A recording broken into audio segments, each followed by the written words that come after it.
All right. Apparently it's streaming any second now. So you have to remind me about that Eno thing because I want to talk about it because it's amazing. Oh, it's amazing.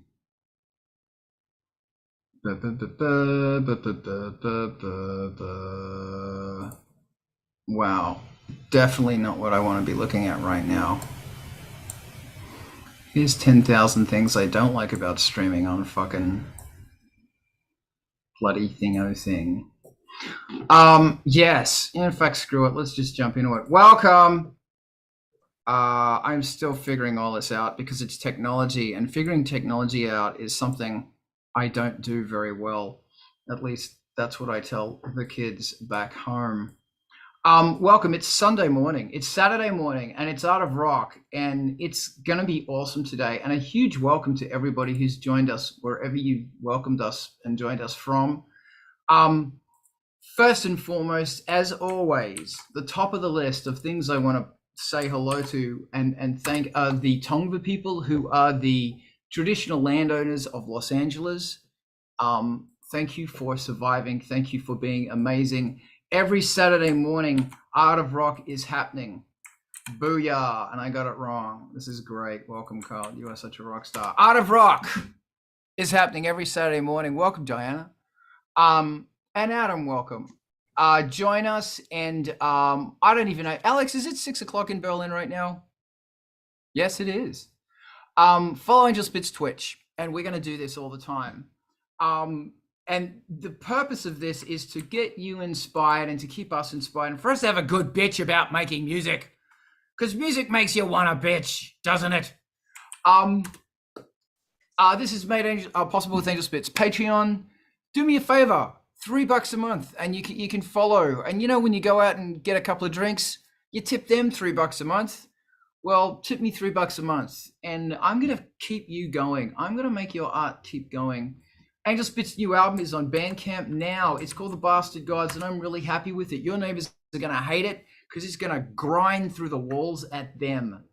And there you go. More music that can grind through the walls at them is the Industrial Incisions playlist, which is a whole bunch of new industrial bands and a whole bunch of old classics all mixed together. And you'll probably find something new that you like. Do it, do it, do it. I'm just making sure that the strip looks okay. Everything looks okay. Thank you, Carl. On the subject of new amazing music, MTV TV, and that's where we are going after this, is MTV TV. So if you've got a video, send it to MTV TV. They're going to play it. If you're in a band, you are going to find your new audience on MTV TV. They are there. I have discovered so much new music, and it is inspiring. The amount of music that is out there, and it's all dark alternative, and it's fantastic. And love and appreciation to Adam and Diana, who constantly do this. And if you want to help them out, in fact, do me a favor. Before you help out ANGELSPIT'S Patreon, help out MTV TV's Patreon, because we've got to keep this going. And that's how it is. Boogada, boogada, boogada. Right. Welcome to the Art of Rock. So I'm going to have a brief rant. I'm still in a really interesting place right now as far as creativity, because the new Angels, like The Bastard Gods is ANGELSPIT number 11, and I'm actually 4 tracks into ANGELSPIT number 12. Actually 5 tracks, and it's interesting because I'm having trouble with it. I'm having trouble with finding the character of it, because I always need a character of like, where is this album set? What year is it set in? And I'm really gravitating towards horror, and horror soundtracks. Like, I want to create something quite terrifying. I still want to have beautiful songs and big, awesome music and fucking driving beats. But we had a conversation last week about soundscapes and building a soundscape. And I haven't done that yet, but I did drag the blaster beam out and set it up.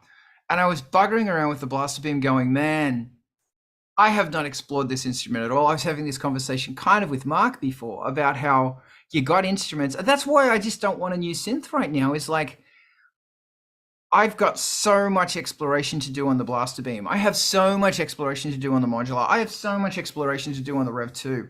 The Emaxes, I've had them for 30 years. And there is so much stuff still that I've got to figure these things out. And I just bugger around with them for a few moments. And, you know, I think the only time I get into flow state is when I'm playing with a synthesizer, because it's like, wow, I have no idea what I'm doing. Here's Eric.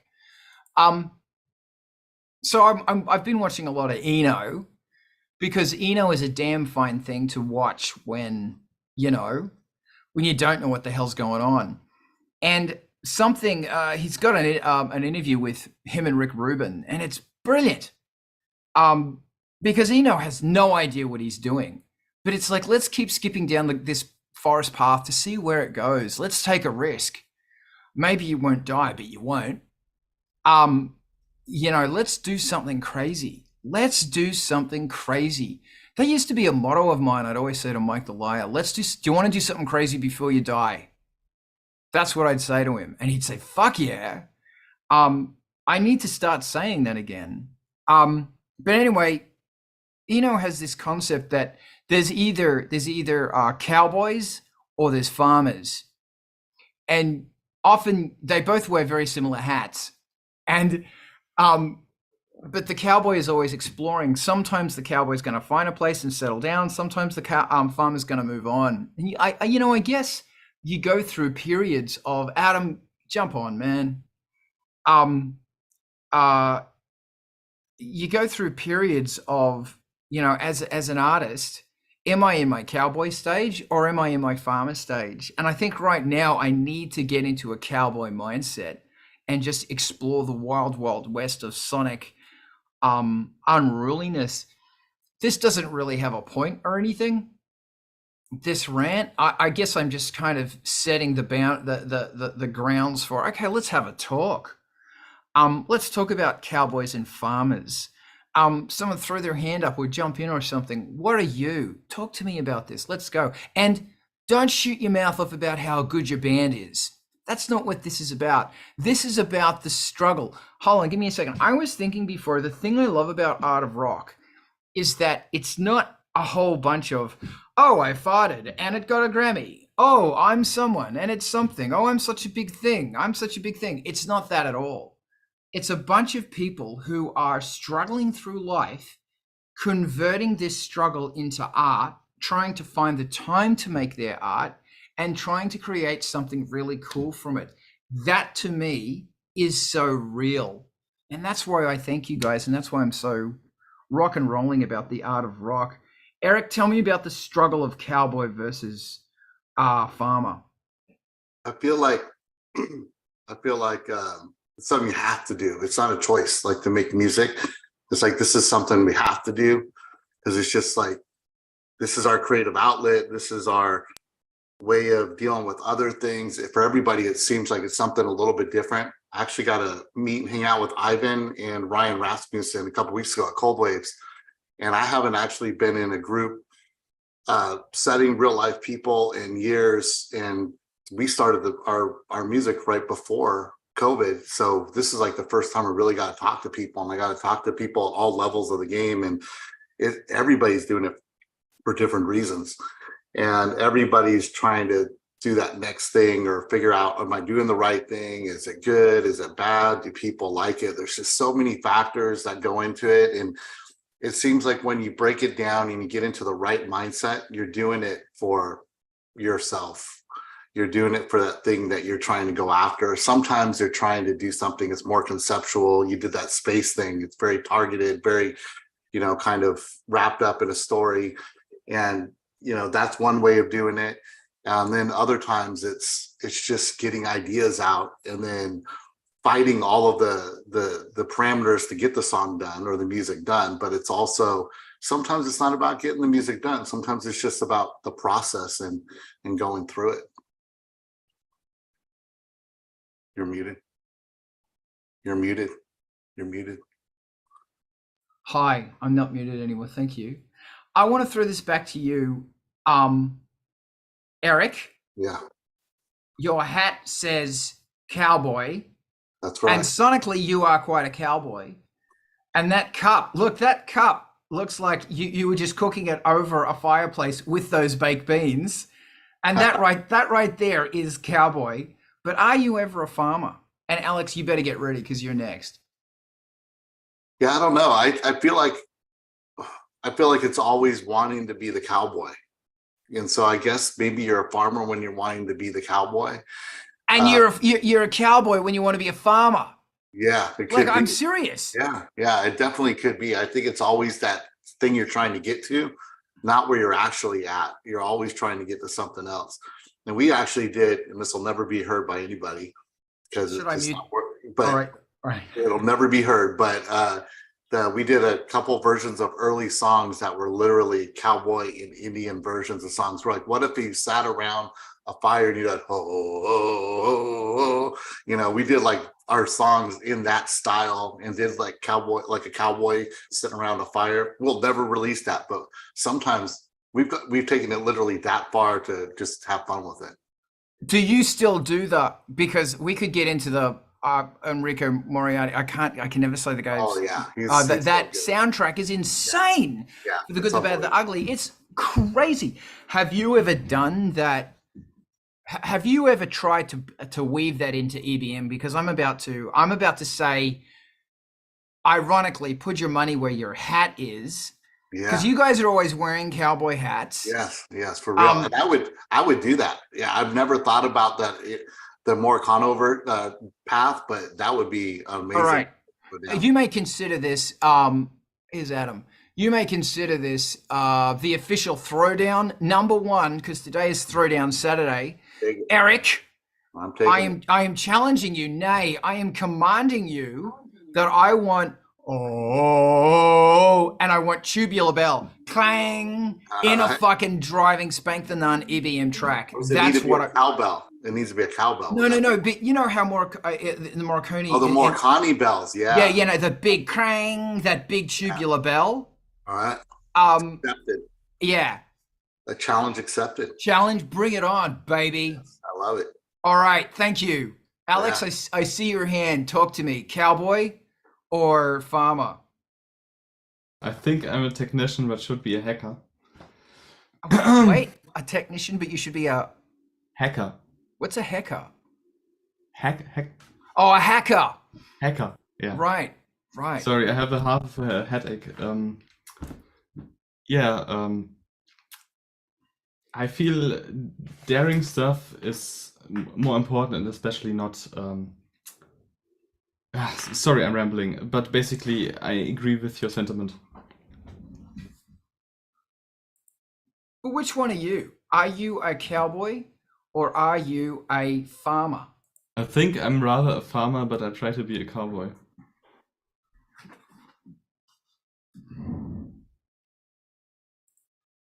Okay, awesome. I'm trying on my cowboy hat. Over my headphones. This doesn't quite work. This is like legit. Anyway. Thank you very much. I really appreciate that. I think I was going to have a rant. Gee, I don't know.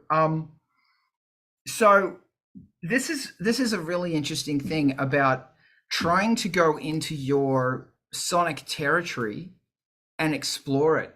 But maybe there also comes a time for you to go into somebody else's sonic territory. And if anybody wants to throw in, please throw in that to go into someone else's sonic territory and figure it out.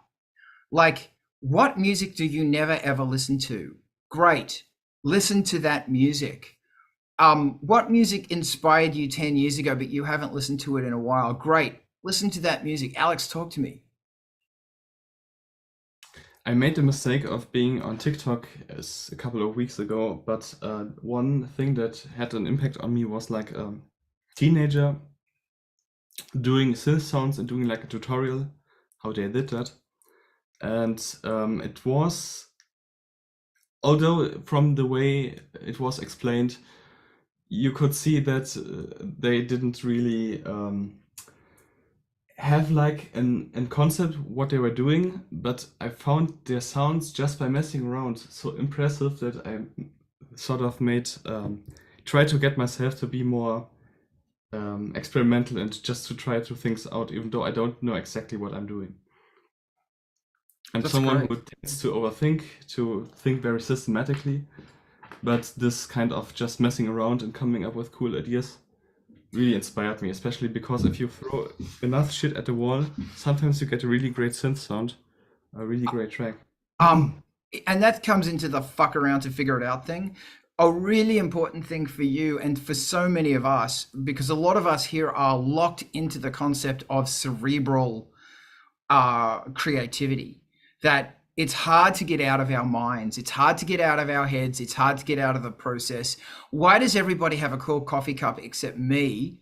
I feel this is a shortcoming in my life. I don't know what I should be doing right now. I don't have a cool coffee cup. Fuck you all.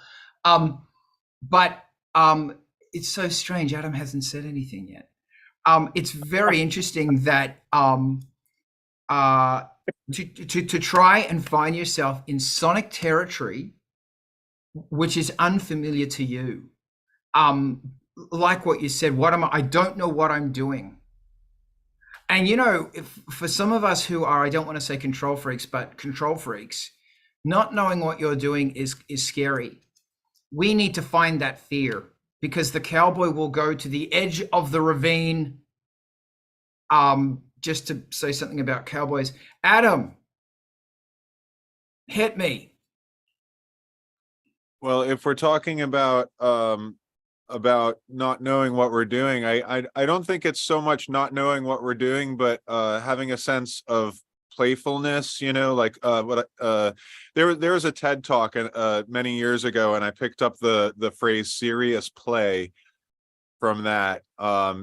And really it's just giving yourself the space to mess around, like remember what it was like when you didn't know what you were doing and you were just pushing keys and twisting knobs, and you'd come up with something cool. You'd be like, oh wow, that's really cool.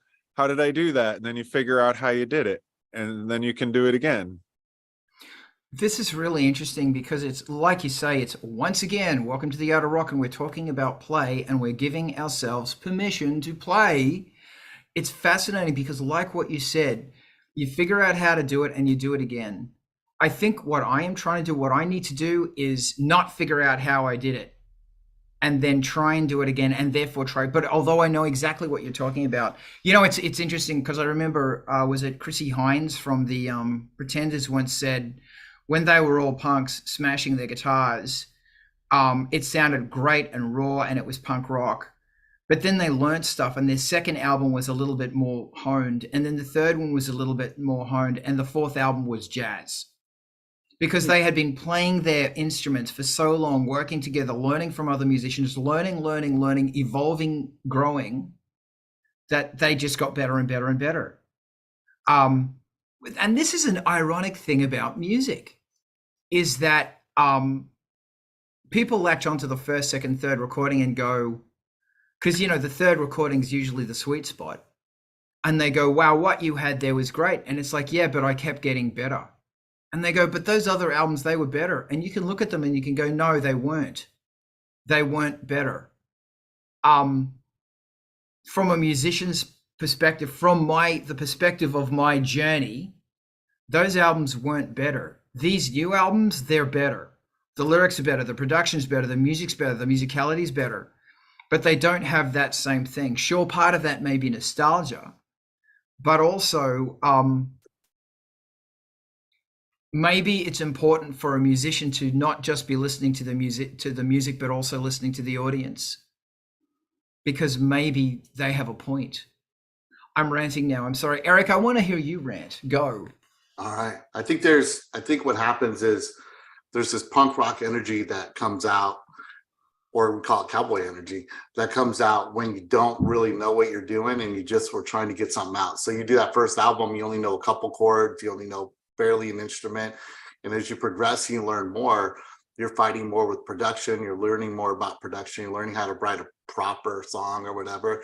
But you start to lose that punk rock, raw energy, that edge, that kind of voice that people are getting nostalgic about, maybe in some cases. So technically the songs can be better, the production can be better, but it doesn't mean the song has that energy or that's something that people really identified with.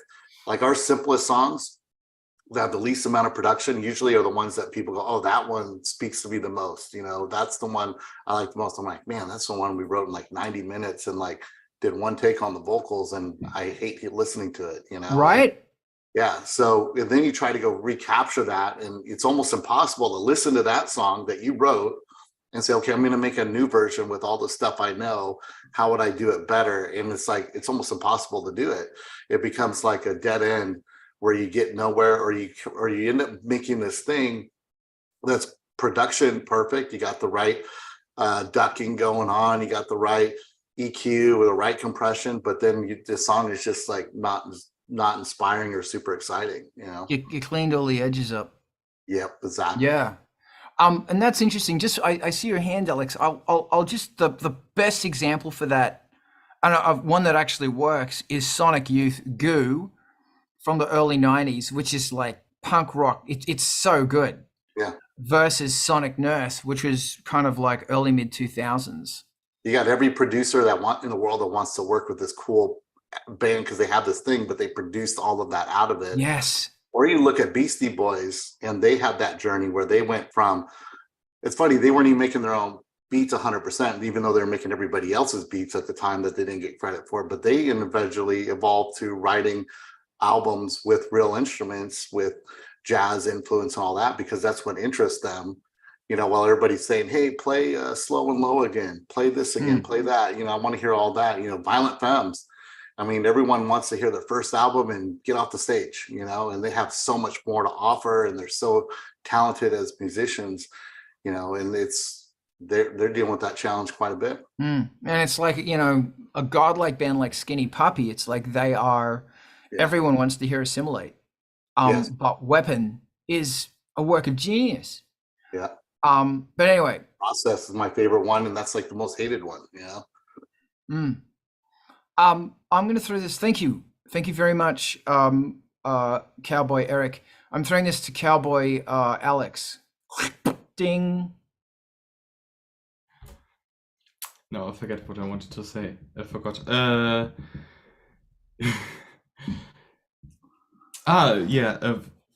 For me personally, I think from punk-like bands, I prefer the third album because it's like a good mix between polish and raw energy. Maybe the second. Hold on, who? Punk-like bands. Or which did you mention the band? No, not exactly. I'm sorry, go ahead. But maybe the OG punk bands, or the Prodigy, or I don't know, Cardiacs. Prodigy is really interesting. Sorry, man, I just interrupted, and I'm going to throw it back. Prodigy's fascinating because Prodigy's a band to me that never lost it.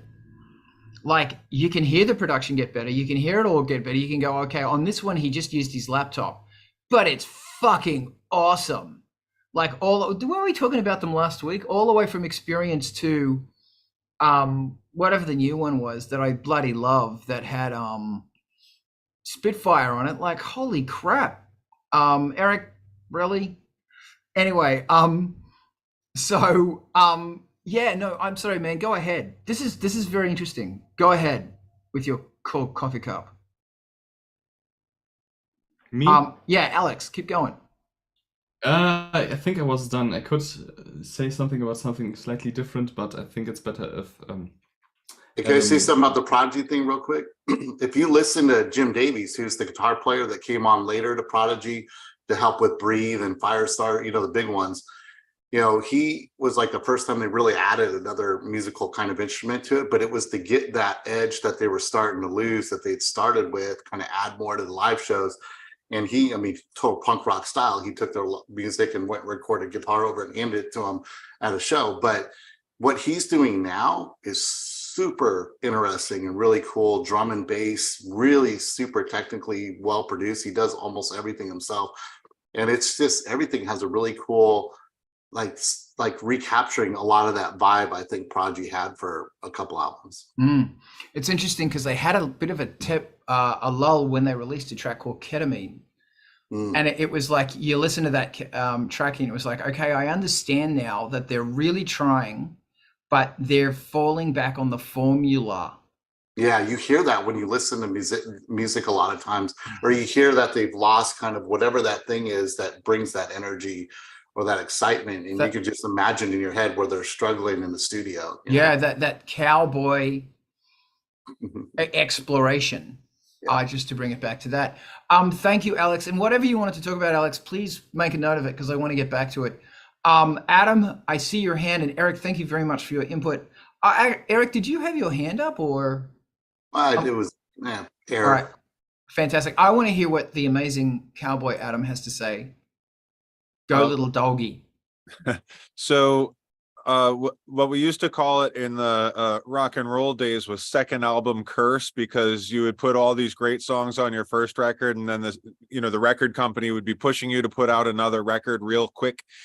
And so you would put all the songs that didn't make it on your first record on the second record, and so there'd be like a couple of good songs, but the rest of it was filler. Oh God. So that was second album curse, and you can hear that to this day throughout the industry, but I think that you hear it less and less in the independent scene, because the independent scene is very, very driven by passion, and I think that's really the important thing there. We're talking about with any genre, whatever you want to call it, with any style, the thing that people respond to is more about what they feel when they hear the music, and less about what we're musicians, and we were inspired by groups that made us feel something, right? Like we felt the passion in what they were doing, and we wanted to grasp a part of that. And then we learned more, and we learned more, and we discovered more things, and discovered more things, and now we have what would you say, curative tastes. We're curators as opposed to just listeners, Hunters and collectors. Sure. Oh, yeah, I'm sorry, I cut you. That was not what you no, were you've got it exactly right, though. You've got it exactly right. That we as musicians, we start to listen to things more for their musicality than their passion. Like, we become passionate about the musicality, I think. But I think that one of the things that so one of the things that keeps me really grounded as a DJ, right, is that it has to work on the dance floor, and it might not be great music. In fact, as Eric was saying, a lot of times the thing that is kind of simple seeming, it's like, oh, that same old progression again, but it works because people respond to it in a visceral way. It's a way they can't even explain. And a lot of what we talk about is struggling to explain it. I mean, I know I've said before that much of what we do is trying to explain what we've done. When we talk about our music, we're trying to explain what we have done. But when we're doing it, I think the important thing is that passion is coming out. Like, if it's frustration, then write your frustration, because that's what you're feeling. If it's heartbreak or romance or whatever it is, who cares if it's cliche, because the cliches are what connects us to the human experience. It's what the reason that people feel something when they listen to music is because they are connecting with it emotionally. They are connecting to the passion in that music. They are connecting to the feeling in that music, what it makes them feel. Yeah. Passing it on. Thank you. Just give me 1 minute, Eric. I see your hand. Alistair, it's so good to see you again in the chat. And Rob, it's great to hear from you. I hope you guys are fantastic. Yes, I need to make Angel Spit mugs. Eric, what you got? So a couple things I was saying. First of all, it's great to see Adam here. Good to see you, brother. Man, you're going through a lot, man. You're setting the example how to survive, man. So. And the original hat guy too. He had that Kingo before we had these silly cowboy hats on. That's right. That's right. So couple things that made me think of Adam was the gentleman's DJ, as I like to call him. We tried to get the motion, instead of trying to get it out of like a weeping guitar, so my guitar gently weeps, a la George Harrison, or we're trying to get it out of us singing and stuff, we try to get it out of a machine that has no emotion. And we're trying to tweak this wall of noise and mayhem like Carl has into something that you're feeling that emotion. And then you're trying to translate it into something that other people can also feel that emotion, even though they're not there in the room and they don't know what you're thinking and what you're feeling. But it's about trying to get people connected to that music. Now, sometimes we got to give them a little help, you know, got to give them some lyrics and stuff like that. One of the lyrics that I've been told really stood out, and it was kind of a throwaway lyric for me, is, as I said, I like when the music bleeds. And to me, that was really about getting that kind of sound, that certain sound that we're talking about, like out of the emotion, out of the music. And that's really, you know, connected with people in different ways that I hadn't expected. And of course, that was one of those things where I'm like, oh, temporary, I'm going to rewrite that later and not use that. And then it became the thing. But we've talked about this before, where as we learn and get better and better at our craft, it gets harder and there's more steps to complete the music, because we get better at, okay, now we always have to add compression this way and EQ the kick this way now. Now we got to do it on the snare. And then the next one we're doing it more and more. And when we have that first album, we've probably mess with those songs for 18 months, 3 years often. And then you get that second one, you're like, okay, I got to get this out in 3 months, from nothing to something in 3 months or 6 months or 12 months. And you're under a different kind of pressure than you were most likely under to begin with. And then on one just random note, every time I randomly look up country industrial music, I end up running across these songs that kind of sound like Depeche Mode, I Feel You era. And I'm like, oh, that might be kind of what country industrial might sound like, you know? That's amazing. Condustrial. It's hard to say that without saying rude. Yeah, gotta be, if there's an edge. This is very interesting, is that when you first start, you're spending a whole bunch of time making crazy shit and not too much time cleaning it up, because you don't know about cleaning it up. And the more you work on albums, the more time you spend cleaning it up, getting the EQs right, getting the compression right, getting the side chain right. Not totally happy with that vocal take. You know, what album, 9 Inch Nails album, was it 100,000 to 1 or something, or 10,000 or something? I don't know. Where Copy to a copy on it. Yeah, I don't know what it was, but it had it was a pity because it kind of got overlooked a bit. And in that album, he did everything was the first take. All vocals were the first take. And when you listen to the music, it's like there's a lot of mistakes in this vocal take, because they were in a point where it was like, fuck, what do we do? Like, the technology has advanced so much. And Adam, I see your hand. I'm so sorry. I'll be quick. The technology has advanced so much that we can make the head of a needle perfect. And then we can give you an ocean of pure perfect needles. So it doesn't matter how, and why did I use needle? It doesn't matter how much you zoom into that ocean, which is just heads of needles. When you see the needle, it's 1 million. That's it. When you get to that, when you zoom into any point of that ocean of needles, when you see the head of any of those needles, it's going to be perfect. We don't want that. We want areas where the needles are rust. We want areas where there aren't even needles and there's just a void. You know, that's what we want. Because, you know, ultimately this is fucking punk rock. So yeah, that was a really interesting observation. And that's something I need to be really aware of, is I've got to limit the amount of cleaning up my mess, because mess is good. Adam, tell me about your mess, or whatever it is you want to tell me about. Go. Well, I'm definitely a mess. Okay, so a number of notes there. So Eric said, you know, we're trying to create this on machines, right? And that the machine has no emotion. But my counter to that is that the machine may have no emotion, but the artist does, right? And so when we're tweaking the machines, what we need to do is find the thing in the machine that makes us feel, right? And so, you know, we're talking also about, you know, things like cleaning up, you know, EQing and compression and all that kind of stuff. I think all that needs to be handled on a case by case basis. I think actually that sort of templating is going to cause more harm than good, if that makes sense, because like some some songs are going to sound better with lots of compression and some are going to sound better with lots of dynamics, you know.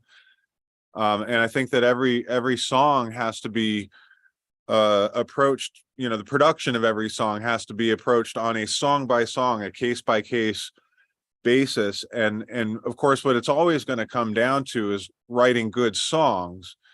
You know, if you're writing good songs, you know, how do I say? Okay, so we were talking about Nine Inch Nails a minute ago, right?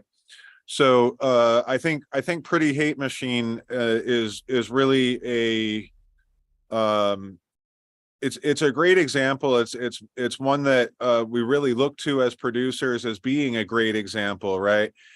And when you listen to the demos of it, right, what you hear before Flood takes it and produces it, what you hear are great songs that then the production of them makes them better, right? Because what Flood did is he took these songs that Trent had written and he said, now let's make them in more of a pop format. You know, okay, so Flood did a few, you know, Flood did, I think, more than that on the album.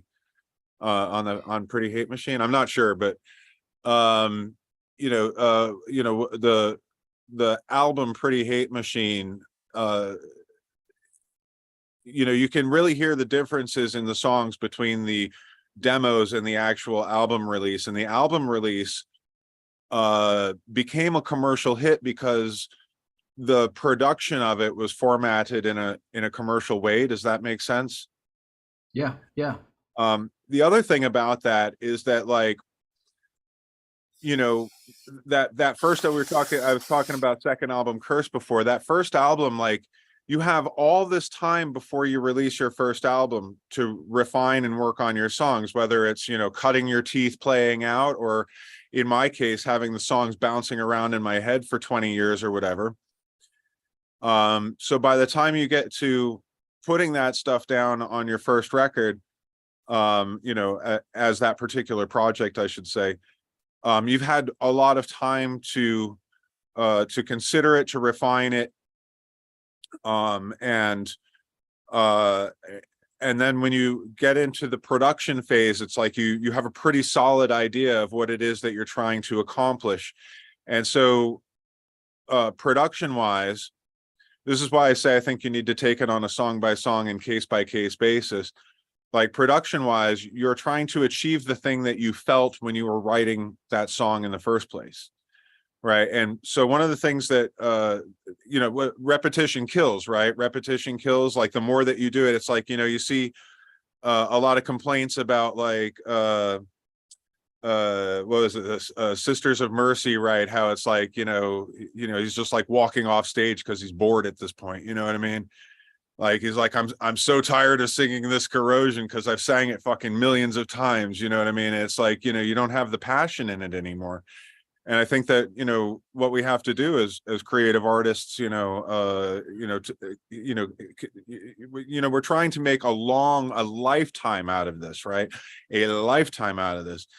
And the thing that is going to give us that ability is by continuing to explore things that are outside of our comfort zone, right? This is, again, coming back to, like, serious play, but it's like you really have to step outside of your comfort zone. And, like, you know, David Bowie being the greatest example, like, every record he reinvented himself. He created a new character.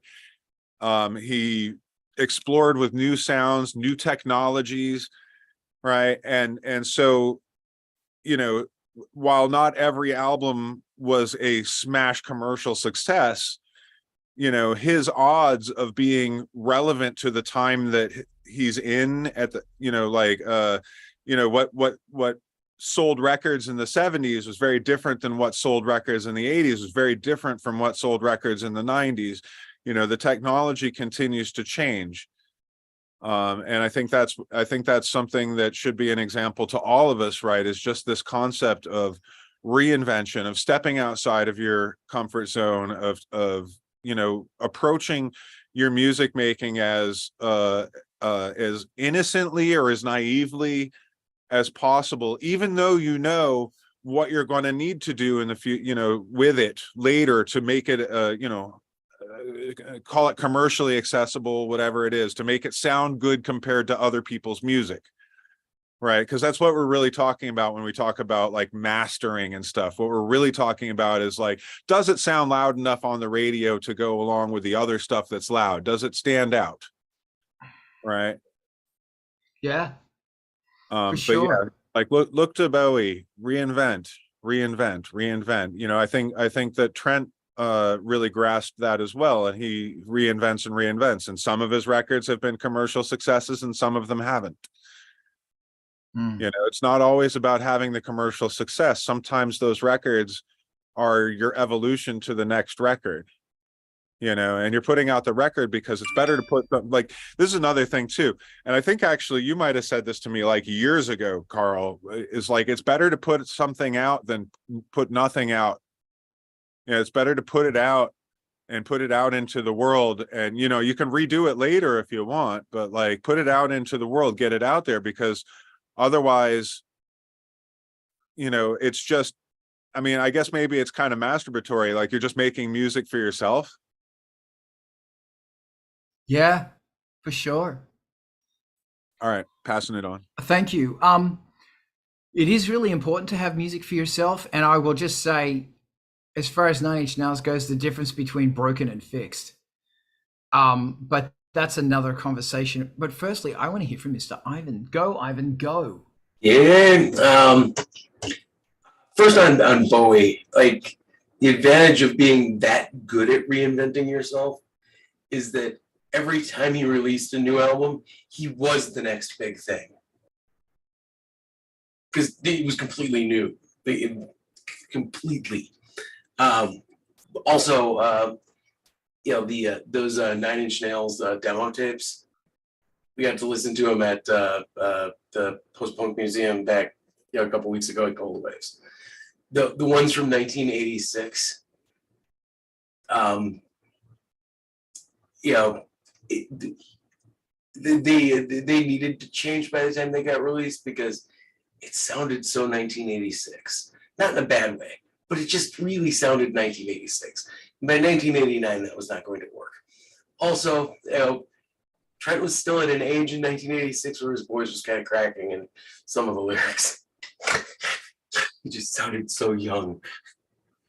What else was I going to mention? Cowboy. Oh, Just the handoff. yeah, it's all you now. Hey, it was good to hang there. out with you, Ivan. Absolutely, that was 3 great. days in a row. We'll do it again. Yes, we'll do it again. Thanks for coming up and grabbing my arm as soon as we walked in and saw each other. Hey, so this is interesting. So I've talked to a lot. I've been lucky to work with a bunch of people that I've admired for years before I made music. Carl's one of them. We got to do a couple. We got to do more together, but we did a couple. We've had a lot of good discussions through this and other formats. But even talking, I was lucky enough where I went to a sound check for a 9 Inch Nails show in Austin, Texas. Got in there after they did 3 or 4 songs. We got to request the songs. I requested Reptile. It's one of my favorite songs, and I think it really expresses this kind of edge that they were able to tap into by the 3rd album still. He was going around, Trent had everyone line up. There's like 50 of us, and he'd go, "Hey, nice to meet you." Sign the thing with a little scribble, move on to the next one, move on to the next one. There's really no chit chat. And then I was thinking, I got to get his attention, So one of the questions I usually ask these guys that have been around for a while is, this is on the tour with Bauhaus, and God is in the radio, or God is in the TV, or whatever, the TV and the radio. And I said, what is it like to, you know, tour with some of your biggest influences and stuff? And he stopped already moved on 2 people by the time I got the question out. He came back and he talked about it for 5 or 10 minutes. The other guys in the band came up and they said, "Hey, we were talking about this yesterday on the tour bus while we were driving." And they said one of the things that's happened with the Bauhaus one is it's brought this energy that they had at the beginning. It's brought this excitement, this edge that you know, when you're making your first album, I've heard other people say this, you're making your first album, you're making the album that's most influenced by your influences that you grew up with. And you're really paying homage to them a lot of times, even if you're not doing it on purpose. But he said that as soon as you start touring, ideas started happening. Let's go do this, let's go do that, let's do these things together. And then he said with Bowie, that never happened. Like that thing never got turned on when they were doing their tour together, where they had done a track together, they'd done a couple of remixes, but it's like they were trying to chase something and that excitement never turned on. That's what he said in like 5 minutes. Wow. I thought that was super, super deep and interesting. And it seemed real because the drummer, I forget, the drummer from the Vandals, I forget what his name is, amazing drummer, was the drummer on that tour. And he was talked to me later about it. He's like, no, we literally were talking about this yesterday. And we're going to go do this thing in Chicago next week that you just blow your mind. And it was pretty cool. I was fortunate enough to work with Chris Farina this past year. And the track that got his attention was the one that took him back to early to mid 90s. And it sounds like something he would have done, not for Evanescence or any of these rock groups he works with now. It sounds like something he would have done with Nine Inch Nails, which makes more sense with our sound. But you could hear like the way he talked about it. It was just like more, there's that energy you're tapping into. So I've noticed that too. I've talked to other guys that have been around doing this for 5, 10, 20 years, 5, 10 albums. And it seems like something they're very conscious of and they're chasing sometimes, but if they chase it in the wrong way, then the worst happens, like the worst music they make, or they're not happy with it, all of that. But it's also interesting because people like Prince, he made more music for himself that no one ever would hear. Like you had to be in his car driving with him to hear maybe some of the best Prince music ever, because it never made it out. And he didn't necessarily get to make the exact music that he ever, it's like he was chasing making the music he really wanted to make that could be released. And we may have never ever heard what that is. And then the last thing I was going to throw out is that Manson did a good Bowie copy with the first like 5 albums, where he changed like his personality, his image, you know, like with each album. And that seemed to work really well for him. I think a lot of artists have a hard time. That's very hard to pull off because Bowie's the master at that. And I'm sure there's other people that did it. But when he wasn't doing that anymore, that's when it just wasn't there anymore. It's very interesting. Threw a lot out there. Yeah, this goes into a conversation about concept. That the concept that drives the album is so important.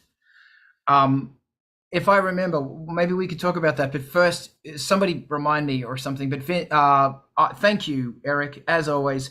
Ivan, hit me. I've seen Nine Inch Nails. I just lost you, baby. I've seen Nine Inch Nails a sum total of once, and it was when he was opening for Peter Murphy. So I pretty hate Machine Head. It literally just dropped. And back then, you know, the energy on that stage was it was amazing. And that's when he had a tape machine on stage with them. And this was back in the days when, you know, if you were in the audience, you jumped up on stage so that you could turn around and jump off. But that was fine. You know, you could just do that because nobody was worried about anything.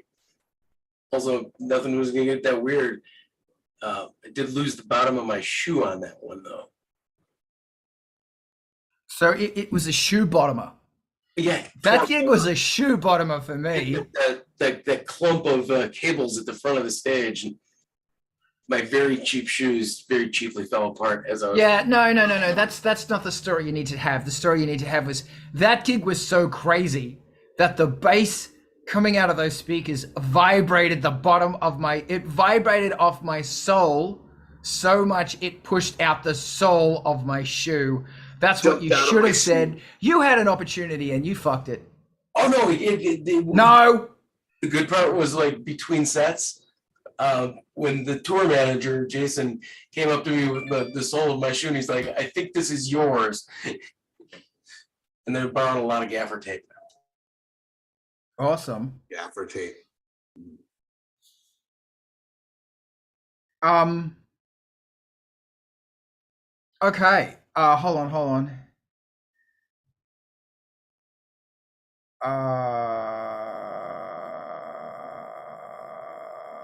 Okay. So, I want to touch. Thank you, Ivan.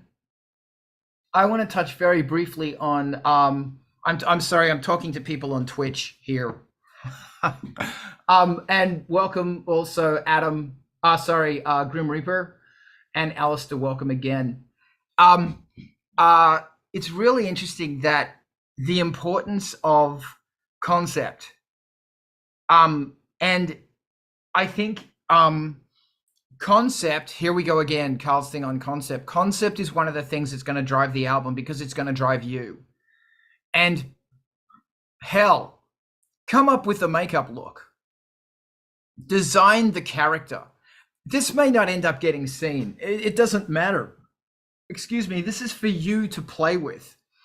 Design a wardrobe, put some clothes together, come up with some makeup, figure out who this character is. What adventure, what crazy adventure is this character? I was about to say cowboy, or cow person, wrangler, I don't know. Is this cowboy going on? Become this hot drag cowboy on a speeder bike or whatever. Figure out the story. Look at the surroundings of that cowboy and go, well, there's a whole bunch of junk, so I'm going to use a whole bunch of junk to create the sound. I hear this desolate thing, and in the far distance, I hear a church bell from an abandoned church that's just janging. Great, there's a literal soundtrack. Use your, here it comes, imagination. Get inspired and have fun. Because I was talking to somebody the other day about how Antichrist Superstar, Mechanical Animals, all of that stuff through the Hollywood, the concept behind those albums, you probably don't even know what the concept is. I probably don't know what the concept is. Most people probably don't know what the concept is, but it doesn't matter.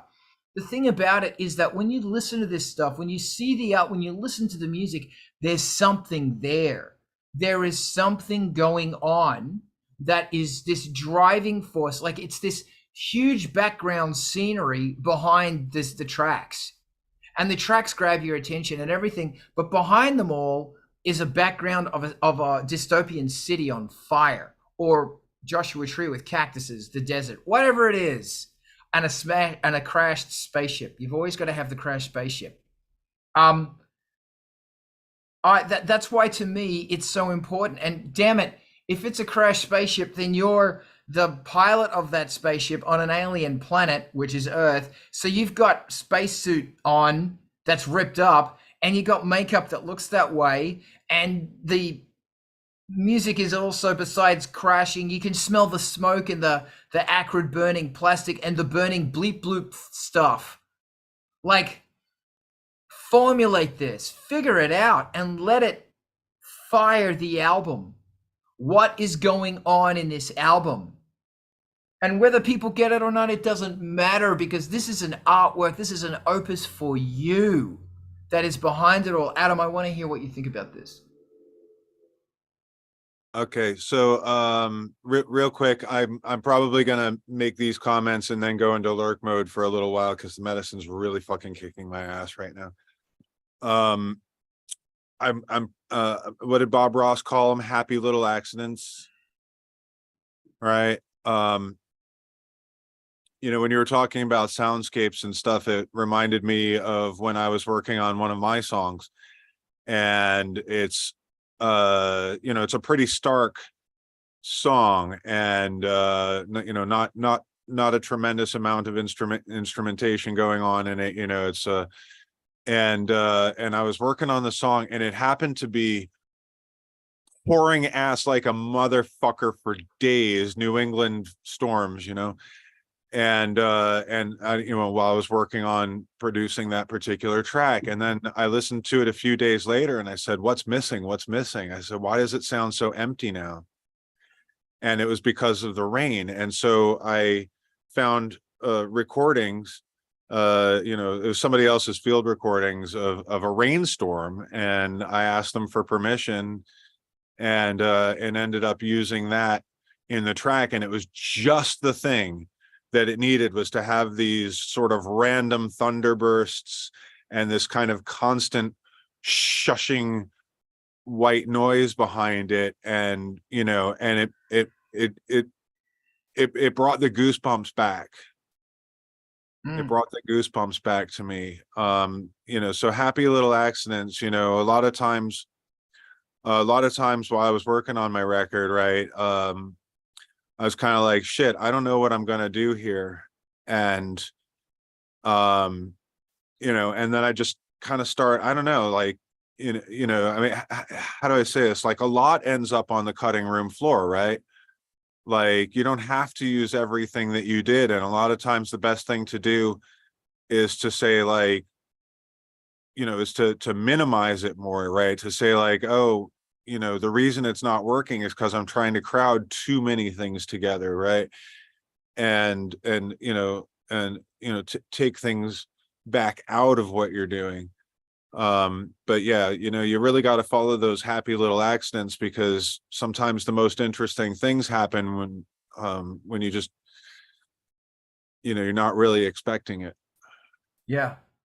Thank you. And again, last week we did make a challenge to for soundscapes and stuff, to build soundscapes, and I am dedicated. I'm going to do that because having, like you said, Adam, if it's not rain in the background, then, like I was saying before, a desert wind with an abandoned church, broken church bell 2 miles across, echoing through the valley.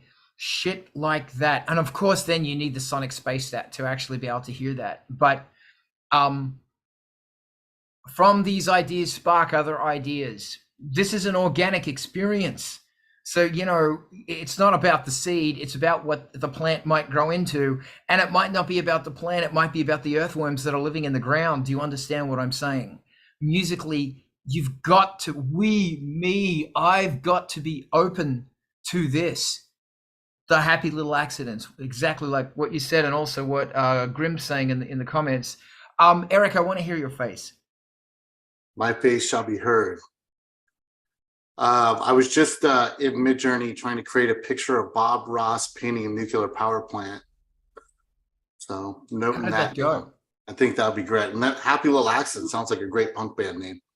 Yeah, but you don't want a happy little accident at a nuclear power plant.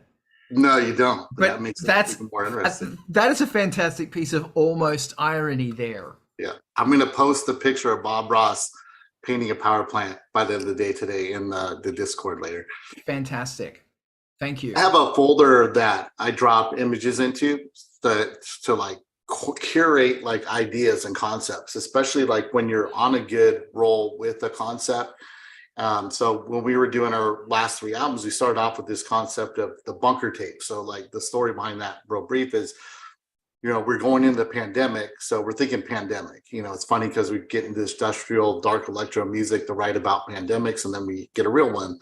And so we're like, okay, what if this all goes to shit? Our music never gets out, and someone, an anthropologist or archaeologist finds our studio 10 feet under dirt one day, and they find it's, oh, this is a studio or it's a bunker that they were in at the end before everything went to shit. And oh, there's these tapes in here. What's on this? Some long lost music. So that was the concept. What would they find on those? And it's a band that they never heard of, never made it to the mainstream culture to survive the times. And so we said, okay, we're going to make that the bunker tapes. That's going to be the concept. As soon as we started getting down that road, it was, the songs just started coming.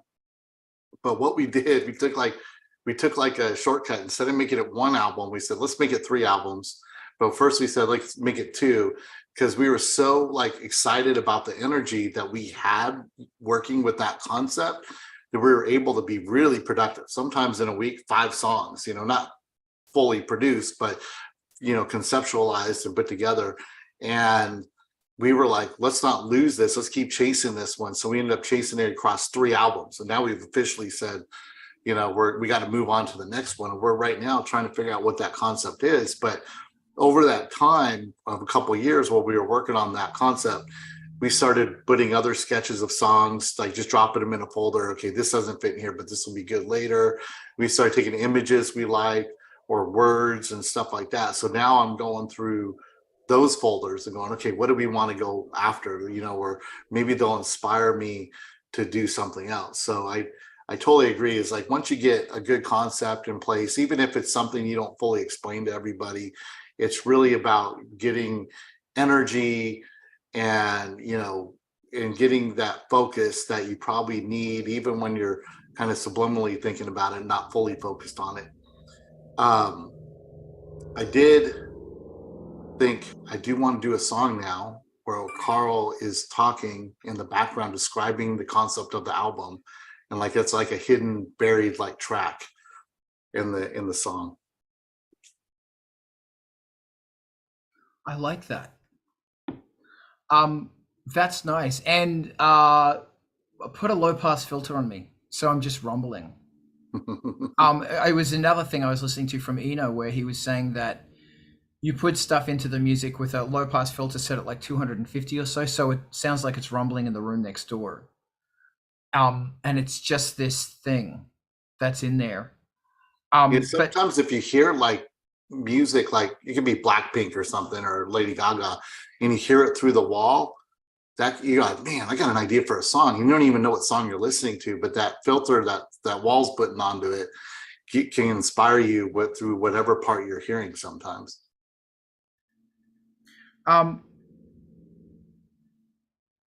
Saying hello to people on Twitch again. Yeah, and it's what's great about when you listen to stuff like that, you think you hear stuff and you're inspired by stuff that you think you hear, but actually may not be there. And that's like super magical. Like when you start balling around with frequencies and stuff, some really, really cool stuff happens. Once again, concept. Like, think about that concept. Think about if you paint, try and paint the concept. If you don't paint, try and paint the concept. It might even be more interesting. Here's something fun. Instead of buying a synthesizer for your new album, because you know you do a new album, you want to get a pedal or something, buy an art book. Go and get yourself an art book, or a book about Bowie or something where you can, there it is. Love it. Fantastic. Where you can just scroll through it and look at conceptual images that may have fired something else and get inspired. Get inspired by something different. See someone else's process, see someone else's clothing, see someone else's, just lose yourself in it. And, you know, the other thing is to watch documentaries, go Tubi and go Canopy. But my thing is try and stay off the internet. Just try and get away from the screen, because it's just not, there's something about the screen that sucks your energy. And before you know it, you're looking at reviews for synthesizers or fucking alien conspiracy videos or bullshit. Turn this fucking thing off. Turn it off. Set yourself a time. You go at 6 o'clock, this thing goes off, and I have got books over there and writing paper. I'm going to write. I'm going to doodle. It's funny that recently I bought myself this little light. It cost me like $10, and it's a little light that's powered with batteries. And I sit myself up in the corner with this light, and when that light turns on, I mean business. I got a nice pen. Cost me like $2 and a notepad. And something else I did, hold on, give me a sec. You might like this.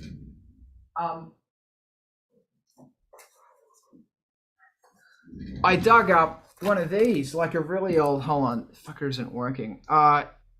It's a Spyrex. It's not a Spyrex, it's a book, and you can see it and you can't see it. God, I fucking hate it. But it's one of those books that you had in school, and it's a ring binder with the plastic envelopes, and each one has got a different song in it. And so all of the concepts, all of the pictures, everything goes into here. Plus, I've got the flow of the new mixing desk, which is great because I finished a remix the other day, and it's like it's done because I mixed the whole thing on the desk. Then I just dumped everything down, and it was this fantastic journey of what the fuck am I doing? Gee, I don't know. This is fun. So that's my thoughts is, have lots of thoughts, organize them, throw them together and flip through them. And then when you're done, throw them away. Or if you have, the best mega fan, send it to them, or mega supporter, send it to them. Here are the workings for this song or for the whole album. I've got scratchings in there of what I'm thinking that this album is, but it's still, this is ANGELSPIT'S album number 12. I just released number 11, which is The Bastard Gods. This is the next one that I'm about 4 or 5 tracks into, but I'm still trying to figure out where is this song. And it was really nice because buggering around with the blaster beam again, it was like, man, there's so much in this instrument.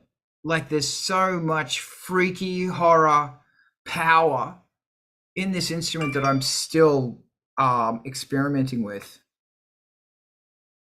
And hello, Annie, I can't say your name. I'm not going to try because I'm going to embarrass you and myself. But hi to everybody watching on Twitch and YouTube. Does anybody else want to throw anything else in?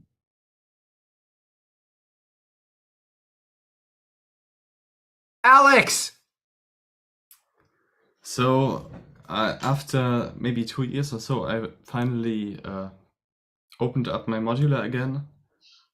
And it was quite refreshing because I sort of had forgiven it for its sins. And now I felt much better about it. First of all, I know its problems because I bought the wrong modules. But it was kind of nice just to view it without judgment, and and even though in the moment I wasn't quite there, it was good to just try to work with it again. I had a point, but I don't know if it came across.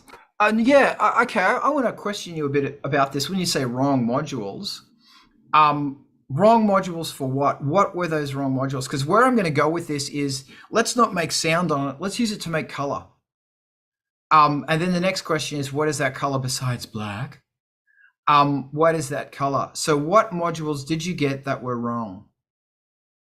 So I think I should have allocated my funds differently. I have like this really expensive modulars, which sound oscillators, which sound beautiful. But I think I just should have used the standard depth ones and put the funds into a different filter, because the one filter I've got is a specialist, and I should have gotten a generalist filter as a first filter. What filter was it? It's the 102, the diode. That thing's fucking amazing. I can't work with it because it's so unique in certain ways that you can't do many things I expect of a filter. Because you just got to watch that resonance, because the resonance is nuts. Yeah, right, and it changes with the cutoff. Yeah, and it makes it quite difficult. But yeah, it was kind of nice. Even though some modules I hated 2 years ago because it was like not the right feeling, was kind of okay if I just accepted that it's what it is. So I don't know. Maybe forgive your gear. Yeah. And also, we were having a conversation about gear and it being a cold electronic thing.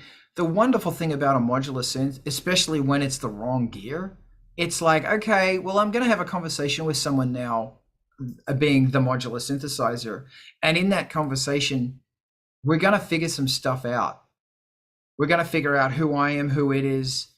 I'm going to throw my ideas at it, and it's going to throw back, or those modules, what are wrong, is going to be completely different to what I was expecting to hear. And remember, the most exciting thing that we're trying to achieve here is I don't know what the hell I'm doing. So, you know, having a patch where you're using a delay to create, what do you call that form of synthesis? That is bucket brigade delays and stuff. Coupler strong. Coupler strong. And you're fucking shit up. Get a drum loop and put it through an octave divider. Great fun. What does it do? Fucks the sound up. Really fucks the sound up. And then ring modulate that with the original thing. If you put a drum loop through or any audio thing through an octave divider, it's not going to be going down an octave. It does this fascinating thing where it just shreds it up. And it spits out something quite offensively different. Use it. Don't go onto YouTube. Do not fucking go on YouTube. Don't do it. Fuck around. You're allowed to fuck around, because if you're on YouTube, you're wasting time. Fuck around to find out. Don't go on YouTube and waste time. Wasting time on death scrolling, because that's what you're going to do, because it's an addiction, is going to result in nothing. Sit down with the device with pen and paper. Turn off your fucking computer and just fuck around, because it's all about fucking around. That's what it's about. You are allowed to fuck around. In fact, everybody goes, oh, yeah, I don't want to. And then 10 minutes later, they're death scrolling on some dumb shit. Fuck around. And don't go, oh, I'm going to death scroll and do my art. No. Turn off the fucking computer. Get on your synthesizers or pen and paper. And you know, I'm really talking to myself about this. Fuck around. Yeah, so fuck the internet. Yeah, no, that's not what I'm talking about, but that's okay. Does anybody else want to jump in here? Each to their own, I guess. And I'm always driving on this because I have an internet addiction. I have a control, what do you call it? A portion issue, control issue with YouTube. With all social media, the whole lot. I have a fucking problem that if I don't turn it off, I get nothing done, and it's midnight and I'm watching stupid fucking shit. I'm addicted. I have a problem. And it makes my brain happy in an incredibly self-destructive, stressful issue. And you know, it's funny, man. I'm noticing that if I death screen, I wake up the next morning and my eyes are shit. They're shit. I can't. Yeah, I have impulse control issues. I really do. And I know a lot of people in our day and age does, because it's okay to. Yeah, so does anybody else want to jump in? Let's talk about making music. It is the art of rock. Welcome. Tell me about your amazingness. Go. I love that silence. Alex. And also something I've learned, if it doesn't work, try looking up if there's a firmware update, because that helped me find out why my sequencer wasn't working properly. Which sequencer? The one on the model cycles, which should, in theory, put out MIDI, but it wasn't in my case. And I think they fixed it in the last firmware update, which is out for a year or so. Excellent. Yeah, I'm having that trouble with my K2000. It's not doing effects anymore, and I'm kind of pissed, but it's like, I don't have time to fix it. I just got to keep going forward. Because unfortunately, it's not just a firmware update. It's a whole bunch of fuckery. And it's the same thing with this new desk. It's like, oh, I can get because it's like, you know, early 2000s. I can get the USB thing and jigga, jigga, jigga. And I'm going, why? And plus there's all of this stuff you can do with it. And I'm going, why? But I don't know why. It doesn't matter why. Does anybody else want to throw in about gear, about the sludge? This is about the sludge of writing. Writing music and making art is really hard, especially in this day and age, because there are so many distractions. You know, it's just like it's some crazy fucking conspiracy where the world or whatever doesn't want you to make art. It wants you to consume and to sit there and to be bored and to mindlessly fucking click and go, gee, I really need to buy a new synthesizer or some dumb fucking shit, which you don't. Yeah. Oh, wow. Don't start me on AIs. We're talking about music. Does anybody want to jump into about music? Or we can raid to MTV TV. It's a bit quiet today. I can't believe this. Where's Mark? I love your hand. Go. Talk to me. It's less of a question because it's more I just wanted to hear someone else's perspective on this. What is the appeal to having a bunch of synths that do basically the same thing? Because I don't really understand. Okay, thanks, Mark. I don't want you to talk about this. We're going to talk about something. No, I'm really kidding. You bring up a really relevant point. Please continue. Well, I mean, I think that most of the only thing that I have more of, the thing that is a lot of the same things is I have 3 drum machines. I have a Akai Rhythm Wolf, which is garbage.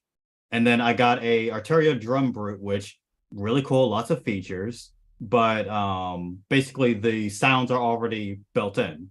And then I got a Roland TR-8S because you can change all the samples on it. I don't know why I would need another drum machine. I cannot fathom that. Okay. Alex, I see your hand. I have so much to say about this, and I know Ivan probably does as well, and Eric, and Adam, and Diana probably. But Alex, your hand is first. Go. So there's a good reason and a bad reason. The good reason is if they do things slightly good in a certain way, like they're specialists for certain sounds that you can't get anywhere else. So people will keep them around for that reason, if it's worth for them. And the bad reason is because people just want to collect synths, which I think that is a trap many people fall into, including maybe myself, but I don't have the money to do so, so I'm only halfway there. Excellent. Thank you, Ivan. And I'm going to go in after you, Ivan. What you got, Ivan? I think it's easy to say they all do the same thing because they can do all. You know, you can make a sine wave on any of them. You can filter any of them, but you know the Roland has a different set of filters than the Hydrasynth. You know the Korgs, their sine wave is, you know, either a little bit rougher or a little less rough depending on what era it's from. Also, the filters are going to be different. The Alita is just going to sound crazy in ways that I can't make other things sound crazy because, you know, like it's made with spare parts in some old Soviet factory back in old Soviet days. So it's really easy to go out and buy extra synths because you know something's going to do that one extra thing, and it's very easy to get trapped into the belief that being able to do that one extra thing is going to suddenly unlock some sort of creative genius. I, you know, learned a whole lot since I ran out of space in this room, and that is that you know, getting good with the stuff that I've got is more important than just buying another synth. At the same time, when I get up to third floor, there's probably at least an 88 key of some sort in my future. Also, I look forward to getting upstairs and being able to actually use my rack mount stuff, you know, to its best ability because there'll finally be a rack to put it in.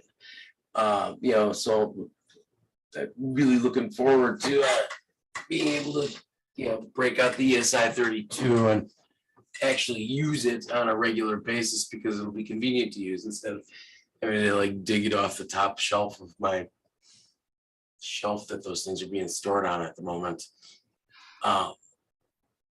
Controllers, on the other hand, how many controllers do I need? Because I seem to have too many of those. Okay, well, thank you, Ivan. You brought us some really interesting points. Eric and Alex, I'm going to let you go next. This is a very interesting conversation. Ivan, you brought up some really good points. Alex, hit me. So thinking about the gear that I have myself, I think the biggest overlap is the Octatrack and the MPC 1000 because they are both samplers, they are both centerpiece sequencers, and they can fulfill basically the same role. But the reason I kept the MPC around is because I have so much attachment, because I used it for so many years. And also because even though I prefer in general the sound of the Octatrack and the possibilities, just having this way of inputting notes can really bring out a different groove. I think I write much different drum grooves on the MPC compared to the Octatrack. On the Octatrack, it's more techno, and on the MPC, it's more maybe like a crazy drum monkey would play with like 8 arms or so, but more organic in general. And the other thing is, I think I also have like 2 mono synths, but I only have 2, excluding the modular, because I haven't managed to sell the one of them. That's basically it. This is interesting. Thank you. This is pointing towards Eric. I see your hand. I'm going to throw it to you in a second. It's really interesting how the real question is, we are looking for mirrors. I'm going to throw an idea on it, and how's it going to bounce it back to me? Or maybe mirror is a wrong thing, because each synth is a mirror. And sometimes it's going to put a whole bunch of chaos in there, and it's going to look nothing like you at all. But Eric, I want to hear what you have to say. Then I'm going to shoot my mouth off. I imagine all the sparks going in your brain when Adam or Mark started bringing this up. Some people do it purely for collection. I mean, people like to collect stuff. Some people collect Star Wars figures. Some people collect hardware, and that's a valid reason too. I mean, there's a great channel where this guy collects old Soviet, Ukrainian gear. Like he found like this tape machine that's a drum machine the other day, and he found this kid's toy, and man, I want every single one of those things. But I know for me, if I go put hardware all around me like other folks have, I will never get anything done. I'll be going into sound design mode for the rest of my life, but it would also take me down a different path that I'm not, I know I'll never get the work I want to get done. Because I'll be sitting there experimenting. I'll want to figure out how to do live show with that gear. I know what's going to distract me. And one of the things that we talked about before, David Lynch talked about creating an environment around you that is anti-writer's block. It's more about creative and having the tools around you at your fingertips. To me, the hardware would take me out of that. Every once in a while, I'll buy something, and I'm like, man, I gotta get rid of that thing, because I'm just going to sit here on this Apex Twin Novation for the next 6 months and figure it out. The same thing can happen with VSTs. In fact, most people don't know their VSTs or their equipment that well. And you'll see people, especially with VSTs, it's so easy to get there and collect those without even knowing you're collecting, because they're not taking up space, but they're looking to those things like, oh, if I get this VST, whether it's effects or synth, it's going to solve all my problems, going to write my opus, everything's going to come together. It's going to inspire me. But also I think it's about tactile touch and being able to put your hands on stuff and turn that knob, feel the resistance, feel the limit, have to turn back. And to me, it's a balance for me personally of having, like, you can't see my my controller, but it has sliders on it. It has knobs that I can map to my VSTs. So when I do want that, whether it's mixing mode or it's creation mode, I don't want to have to mouse click my automations all the time. I might want to do it with the knobs and stuff. I really want to find a good one that has an XY pad on it, because I love the Chaos pad. I got one on the shelf back there. It's not plugged in, as an example, because it takes me down this rabbit hole. I'd never get anything done. But if I set time aside for sound design, that stuff is magic, And I look at it as a couple different ways too. Is like some people want the Moog because they want that bass sound and they're only using it for that bass sound or that re-sound or that pad sound. And then they want something else because it's great for chaos and glitchy stuff and randomness. And there's a place for each one of these things. And people know exactly what they're looking for a lot of times. There's certain ones that have this very specific kick sound. You know, I have this, I can't see it now, but it's an old school drum machine from 25 years ago that has just like that classic gated reverb kick and snare. What drum machine? It's man, it's something verb. Man, I forget. I'll it's not in the room. I took it outside. You took it outside as if yeah. you banished it. Well, so what I do is I put all the hardware now on the live setup. So in here, I'm recording, writing, and now I put all the hardware on the live setup so I can go incorporate the live keyboards and all that. And I didn't write it on Innovation. I didn't use any of these other tools to write it. I wrote it in FL Studio in my case, but I'm going to go translate that to the live equipment that I have. That's a good setup for me that works really well, but also I'm putting it in there, the hardware in there. So I have that creativity, that hands-on, that kind of tactile part of it. But there, I find that there's like, it's a fine line between getting something for inspiration and creativity and going down another rabbit hole you're going to be going down for weeks and weeks. And then you look back, you're like, man, I didn't get anything done. I don't even think I created a cool sound that whole time. Okay. Thank you. You brought up some great points. I just want to, okay. Alex, I'm going to shoot my mouth off for a bit. Thank you, Eric. Thank you, Ivan and Mark. Your question's really, really good. I will just say I've always wanted a drum wolf because it's simple. But the Arteria does stuff differently to the Roland. I'm not going to talk about the wolf because it doesn't really do much. The Arteria does a whole bunch of stuff. Like there's all of this kafuckery you can do with it. And it's the same with the Roland as well. They're both really good drum machines. I don't have any drum machines. I've always wanted a drum machine. I don't have one. I've got a BeatStep Pro as a controller, but there's all this shit you can do and it's fucking great. So I know about the what's you know, Eric brought it up, whereas it's how is this key going to fix my problem? And manufacturers know that because manufacturers are saying, hey, your song doesn't work. This piece of gear will fix it. If you're trying to do da-da-da-da-da, this piece of gear will do that. If you're trying to do da-da-da-da-da, it will also do that. I could probably do everything I do with one Emax, either the Rev 2 or the TX7 and me Moog and a quarter of that fucking modular, a quarter of it. I wrote Blood Death Ivory on 2 racks of Dopefer. And it's simple, it's strong, and it's effective.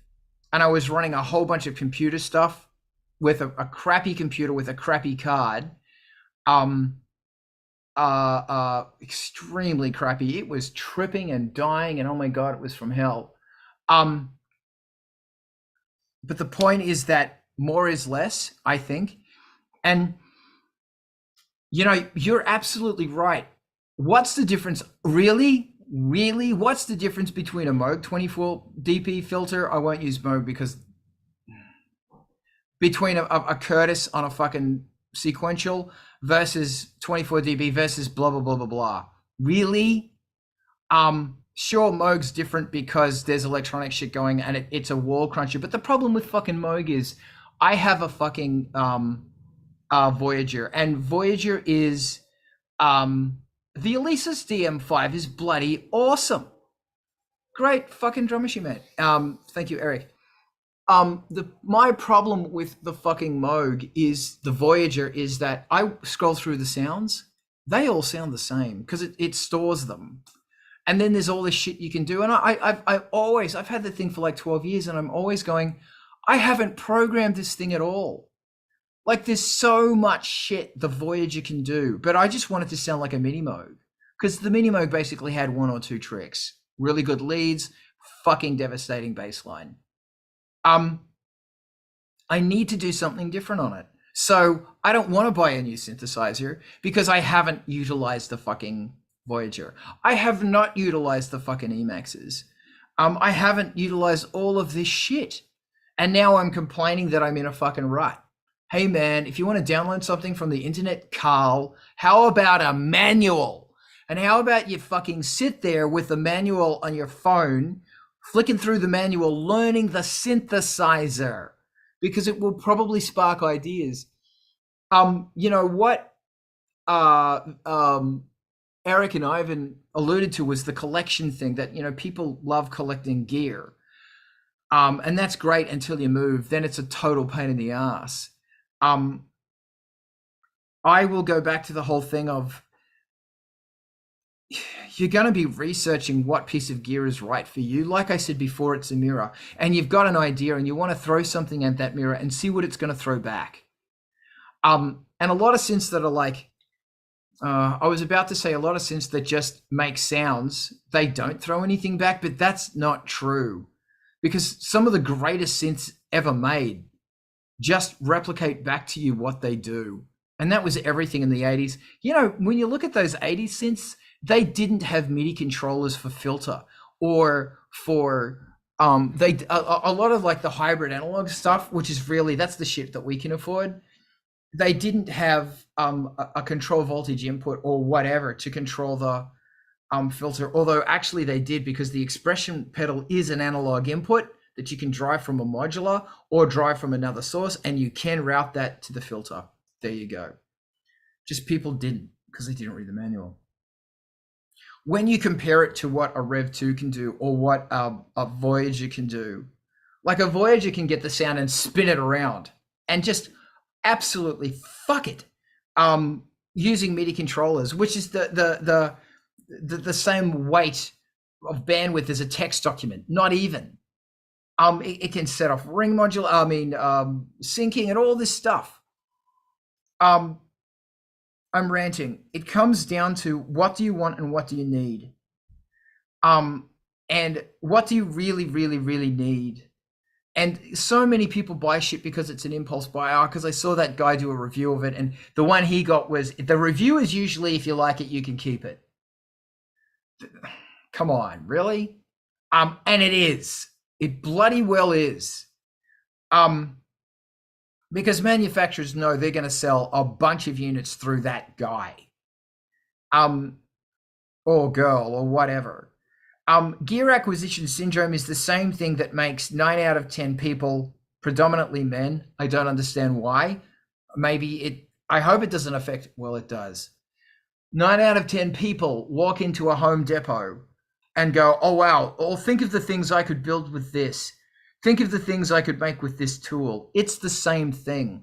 What, you're not buying a synthesizer, you're buying a potential, and you're buying something to fix the problems that you've got.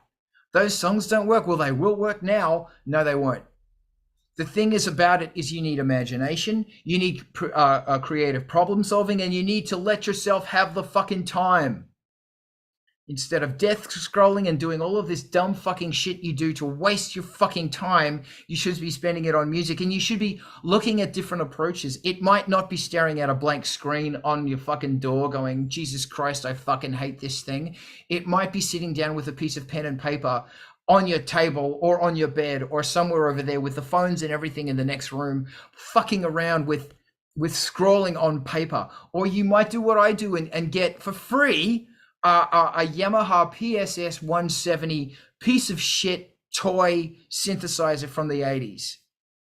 The amount of tracks I have written on that thing since February, when my parents acquired it for me in Australia for free. And it's got one hell of a bossa. The bossa and the foxtrot on that thing are great. It actually inspired ideas. It's like, I could use this. Run that fucking foxtrot through a distortion pedal, then sample it and drop it a few keys or rise it. It's tits. It's bloody awesome. And it was free.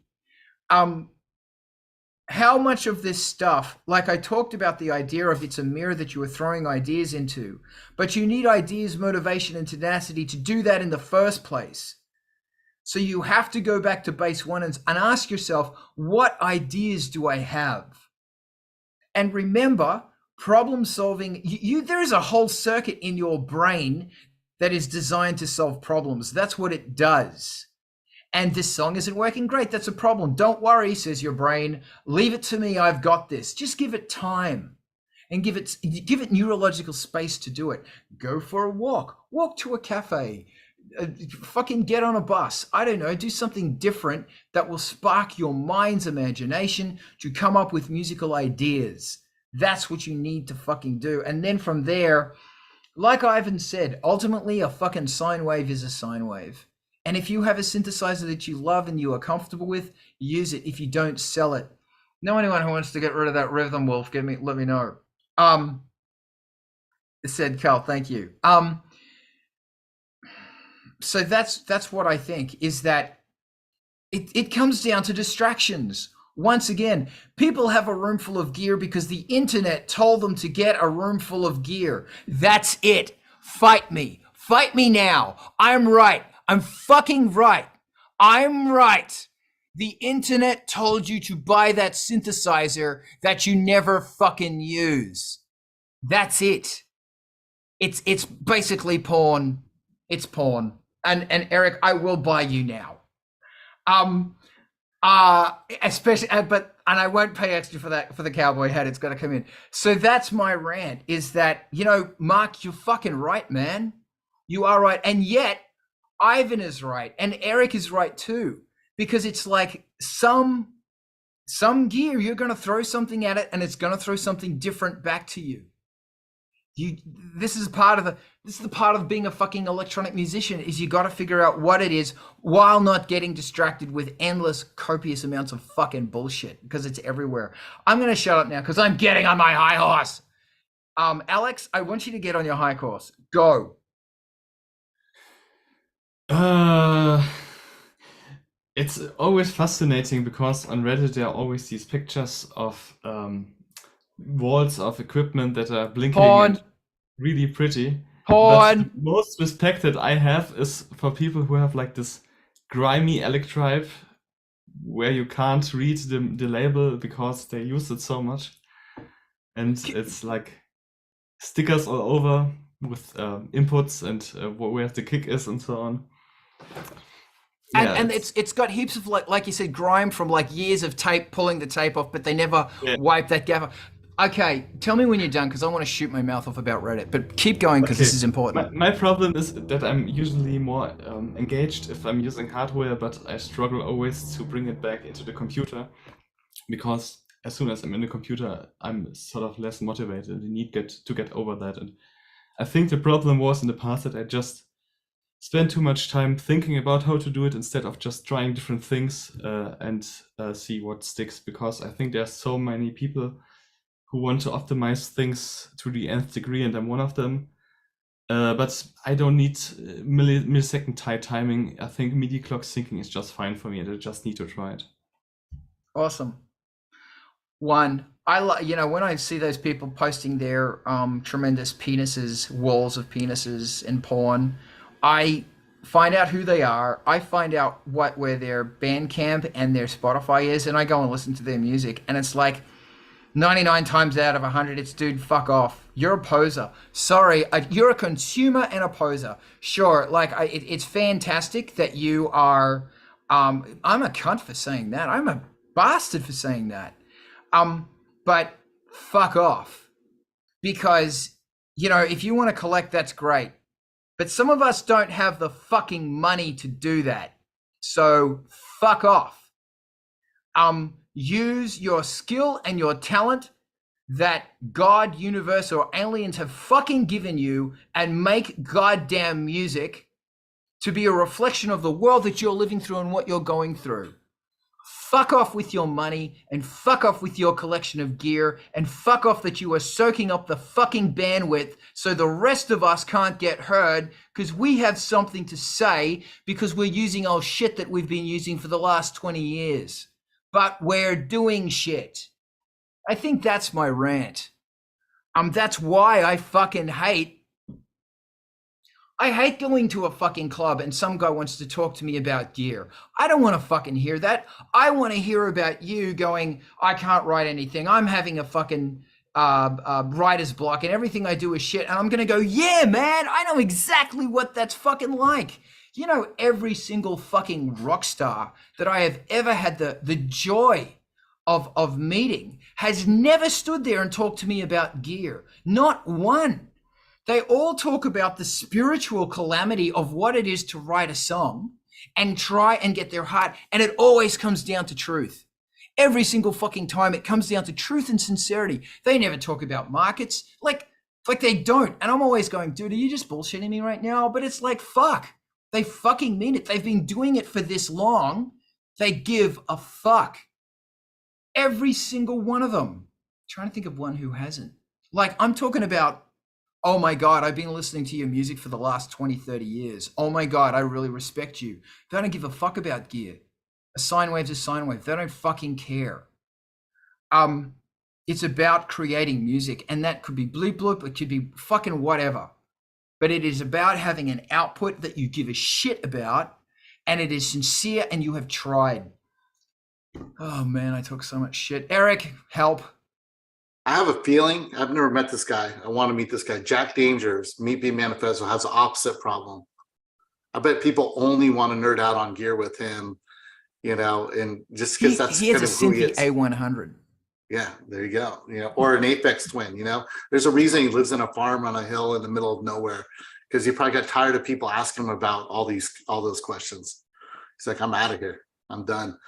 So what I was going to say is, I see a lot of people fall into this trap of the buy me now, whether it's hardware or VSTs. It happens, I think it's easier with VSTs because it's so digital, the click of a button, you know, they'll be talking about this new this new VST they got, and you go, the DAW you use already has that in it, you know, whether it's effects, compressor, or like the one I see the most is sidechaining apps. Like I see all these sidechaining apps and I'm like, dude, you can do that in almost every DAW. And I get it. Maybe you buy a tool because it's easier for your creative workflow, and that makes sense. And I support that.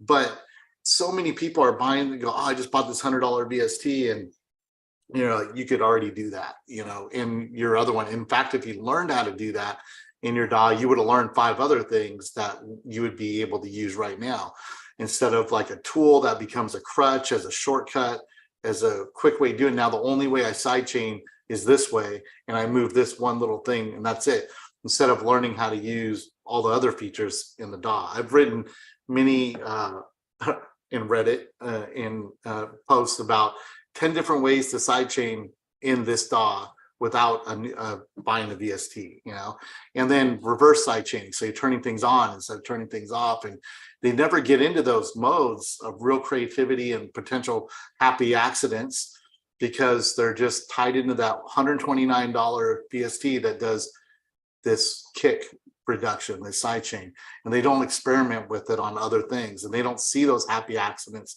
happen because they're not connecting it right through their DAW and something. Oh wait, I just did something. Now I could do that on the hats. I didn't know I could do that on the hats. And if I do an LFO at the same time, you know, and now I can use this to control that. And, you know, those things don't happen. And see it all the time too. You know, it's like, oh, I just got this VST where I could drop an image file, and you go, you already had one 10 years ago when you bought your DAW that did that.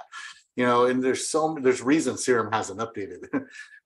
You know, only had like one major update, and people just got to learn that stuff. But it's hard to get people to think that, because when they're on the internet and they're going down that death scroll, it's new, buy me, new stuff, solve this problem, quick fix.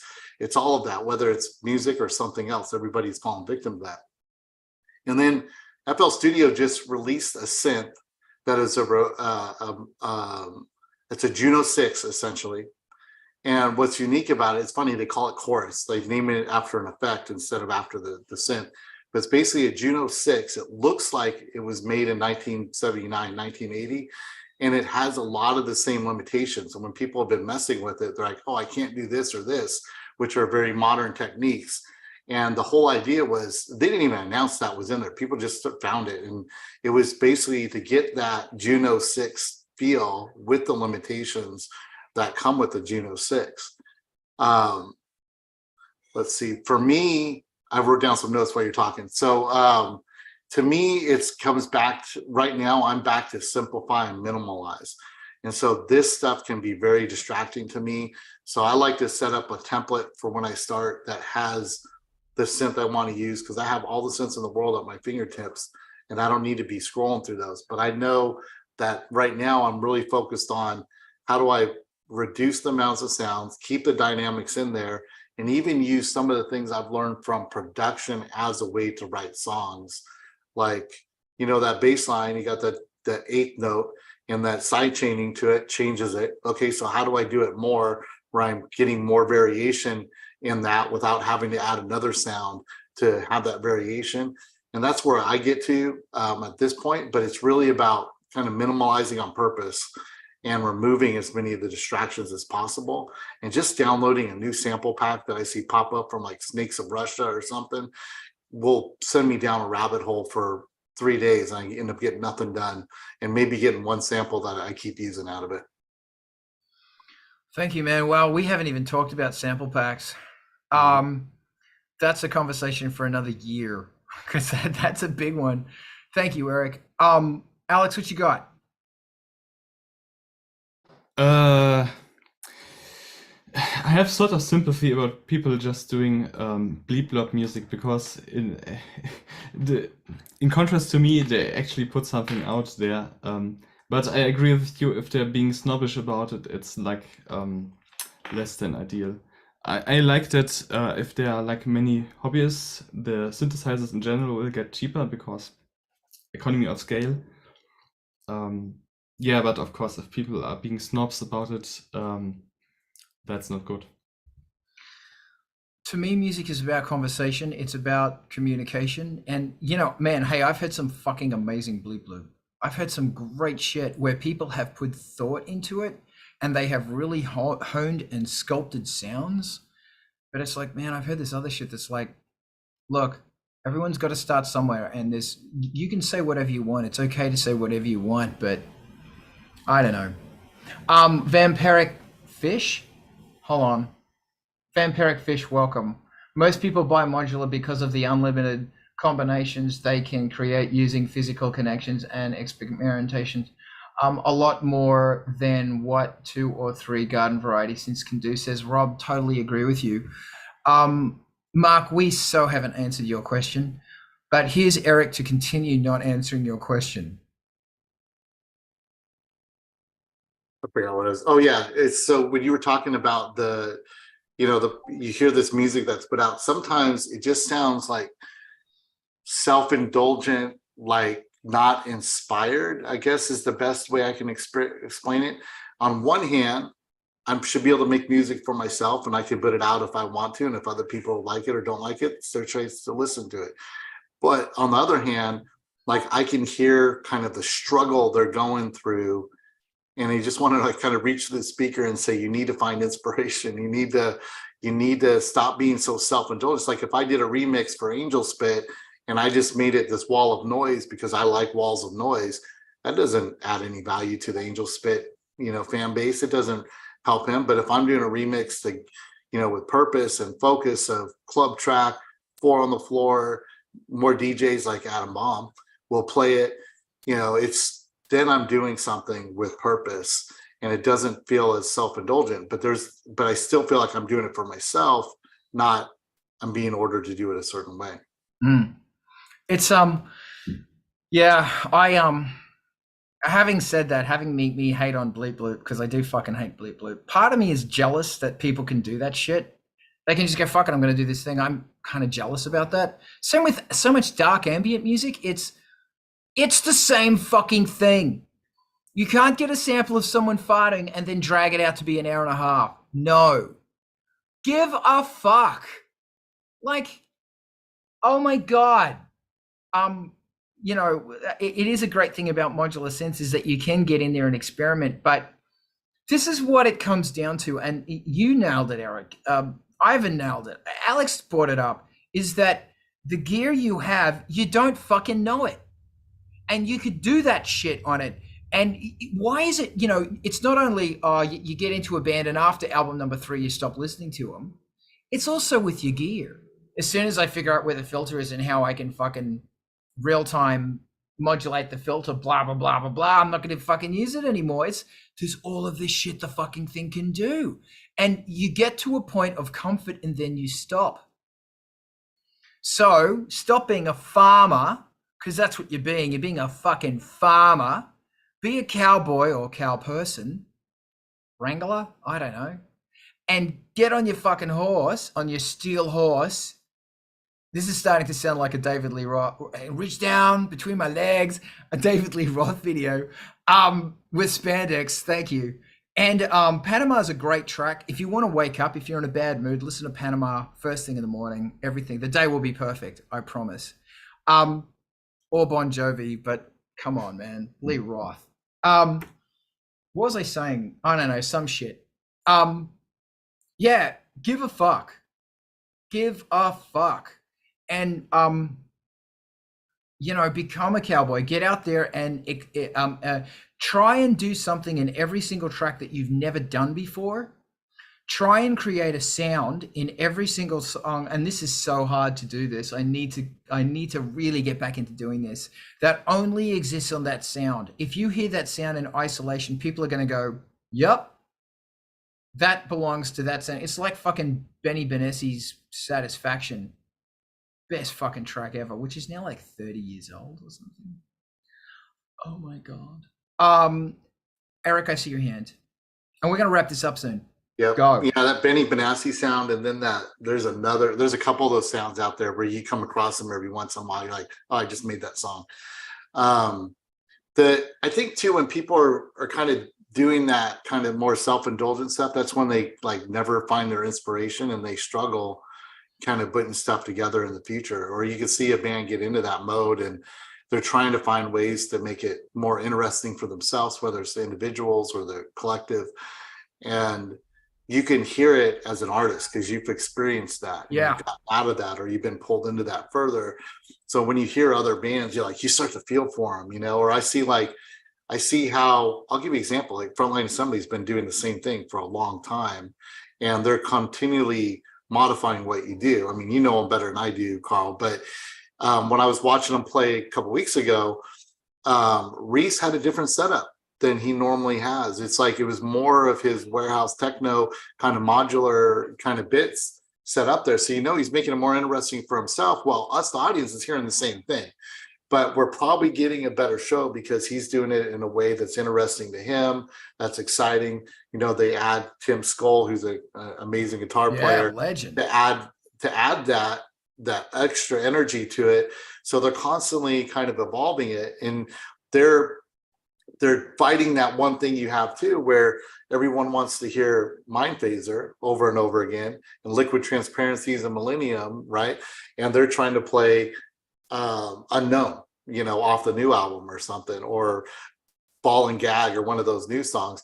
And when they do it, KMFDM goes through this too. And then when they do pull it off in a way that you could tell they're really into it, it sounds great. And you're so glad you heard it. But when they're not, and they feel like they're kind of forced in the corner to play these songs, you can hear that kind of animosity or that attitude, like, why do I have to play the whole songs? And I don't get that from them. And it's great to see that kind of change to keep it interesting for themselves. And that comes back to the beginning, of how do you keep it fresh when it's human nature to give up on you after your third album. Like, fucking Bowie, Bowie does all this amazing stuff, but they always say about Bowie, it's the best album since Scary Monsters. And I remember hearing Bowie once say, I was hoping that the last album was the best one since Scary Monsters, and this one's better. Or the one that was after Scary Monsters, which was Let's Dance, which is amazing. Sure, there might have been a couple in there that weren't too amazing, but, it really is this, it's like a joke. It's comedy. It's a restaurant. And you've finally discovered food that people like. And the more you hone it, and the more you perfect it, before you know it, you've taken that amazing meat and that amazing way that you glaze your tomatoes, and you've put it between two bits of bread. and it's a hamburger. And how many times have we had the hamburger conversation where, and before you know it, you're just flipping fucking hamburgers. And I remember it was, I won't say who it was, but somebody who has been mentioned today, who is a god to me, once said, selling EBM to goths is like selling hamburgers to Americans. You don't have to try. And that's the fucking problem. The problem is that you and I had the absolute honor of having one of the members of Skinny Puppy in my studio this week, Matthew. Guy's a fucking legend, just like everybody in Skinny Puppy is a fucking legend. And he constantly, that band is pushing and pushing and pushing and pushing constantly. And you know, when you look at the visuals, when you look at all of that stuff, you look at what the fuck is Kevin taking on tour with him this time? What are they doing with the projections this time? What crazy shit is Ogle wearing on the stage? What crazy fucking, yeah, they're all getting older, but who gives a fuck? Like every single time we're going to do something different. We are going to, and this is what is pushing the music. Here is Assimilate again, but you've never heard it played on these instruments. You've never heard it with these projections, and you've never heard this crazy fucking costume with it. That music is a whole experience. It's not just synthesizers. It's costumes and makeup and projections. You are creating an atmosphere, an alternative reality for people to slide into. It's in the videos. Pretty soon we should go to MTV TV and see what's going on there. If you want to see some awesome videos, it is, thank you, the graphic design. Holy shit! Vampiric Fish. Oh my God. I watched both Angelspit and Skinny Puppy at the same festival in somewhere in bumfuck the Netherlands, I think in 2010. Oh my God, dude, you were fucking there. I don't even remember the name of the place, but by God, it was great. Okay, that was a place called Van Halen, a place called Halen. And that's where the Van Halen brothers are from. Hence Van Halen, from Halen. It's called Halen. It's in the Netherlands. And I was thinking about this gig the other night. It was in a basketball court. And somebody else who played there was Andre, and I don't remember the band that Andre went under, but Andre is a fucking genius. This motherfucker turns up with this synthesizer that he built. And it was madness. And it was so funny because there was hardly any, there's like 100 people there. Skinny Puppy went all out. We went all out. Andre went all out. And afterwards I met Skinny Puppy and they signed some of my gear, and it was fucking great. But that gig to me was like really interesting because I've played a lot of basketball courts and they all suck. It's not just the acoustics that suck, it's the vibe that suck. And I think all of us, before we went on stage, we're not going to care. We are going to deliver the best fucking show we can possibly deliver. Skinny Puppy destroyed that night. They were so good. In front of 100 people, they gave everything they had. Yeah, dude, I remember I was about to say, yeah, man, I was there. Yeah, I was there. Dude, awesome. That was such a fun show. So I will go back to my favorite rock and roll story of all time. Then we're gonna jump on over to MTV TV. This is important. Never forget this. The Sex Pistols in 1976 or something, at the height of their controversy, played in a church in Manchester. 12 people turned up. They decided they were going to rip the fuck out of the venue and give it everything they had. They'd been playing to big crowds, crazy crowds. 12 people in an abandoned, in some old shitty church. 3 of them went off to make a band called Joy Division. 3 of them went off to form a band called the Smiths. 2 of them went off to form Factory Records. And I think one of the Cure guys was there too. That show changed the course of music. They dropped a pebble in a pond, and it changed everything. And I try and remember that all the fucking time. You're just throwing out pebbles, but you have no idea where the ripples are going to go and what those ripples are going to do. So everything you fucking do it to your utmost passion because it matters. Make your music, do something different. Why don't you build an instrument or record something with a microphone and use that as a rhythm track or something? Fuck around with your hair, fuck around with clothes, fuck around with makeup, fuck around with visuals and projections. It is a part of that. Remember, we're magicians. And our job is to create an atmosphere, a place that exists, that is inspired by your imagination. And it encompasses all media. And it's bigger and better than the internet because it's imagination. So with that, I bid you adieu until next Saturday at this time. Give me 30 seconds because I'm going to do my last bits of pimpage. This has been Art of Rock. It seems to be predominantly on Twitch these days. Why is it on Twitch these days? Gee, I don't know. But everybody watching on YouTube, welcome, obviously. Same place, same channel. That's where we're going to be. This is brought to you by ANGELSPIT'S Patreon. If you want to help me out, $3 a month. And you will help me out. ANGELSPIT'S new album is on BANDCAMP. If you haven't heard it, go listen to it. It's also on streaming services, so go fucking listen to it for free.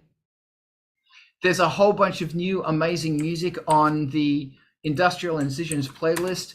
Go to there on Spotify, like it, listen to some of the bands that you've never heard of. There's a whole bunch of classic industrial tracks and a whole bunch of new ones. Eric, by the way, you owe me a new track. But right now, we are going to stream to MTV TV. So if you're watching on Twitch, on Twitter, hit that button and we're going to raid. But if you're watching on Twitch, we're going to raid right now.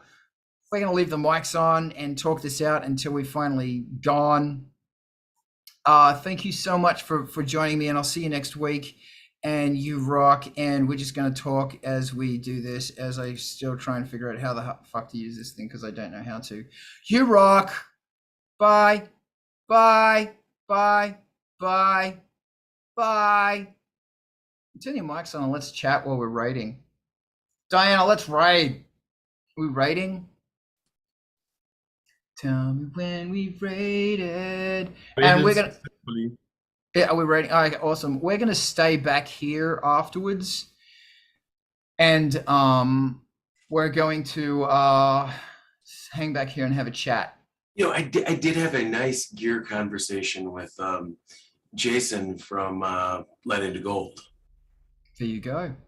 But I mean, mostly it was a, how do you feel about using a guitar on stage? And he said, I feel good about that because it goes with my cowboy boots and my fantastic mullet and my... And he said, if you can't make fun of a guitar, then you don't get to play a guitar. If you don't look amazing with a guitar, then you need to curl up in a ball and be an accountant. I don't think anybody looks amazing with those by default. They do. I had two guitars in the height of my fucking in the height of my bullshit. I'm trying to make a final decision on one myself. Weren't we just saying gear acquisition kits? Like, no. If you're going to get a guitar, you have to get a mullet first. You have to get cowboy boots, and you have to get a fucking trench coat. Guitar last. See, guitar is a lifestyle choice. You can't go, I'm going to get some huge car and then realize that the garage isn't going to fit it, or you don't have off-street parking. Guitar is it's a fucking thing. Guitar comes last.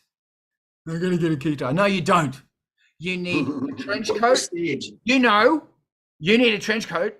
You need cowboy boots, like 80s fucking Wall of Voodoo cowboy boots. And you need a mullet. So there will be no more talk about guitars until you have those things. Or you can have platform boots and a shiny cape. Full Buckaroo Banzai outfit. Yeah, that's what you need. And that comes first. Have we rated yet? This is just too fantastic. Yes. Oh, we have. Okay. No, we're going to keep... You need to meet Guitar Bear. Okay, hold on, but we rated. Yes. Okay. Rated. Done. You're the best. I'm going to stop the stream. Everybody, I'll see you next week. And if you're watching on YouTube, click that link and meet us in the Twitch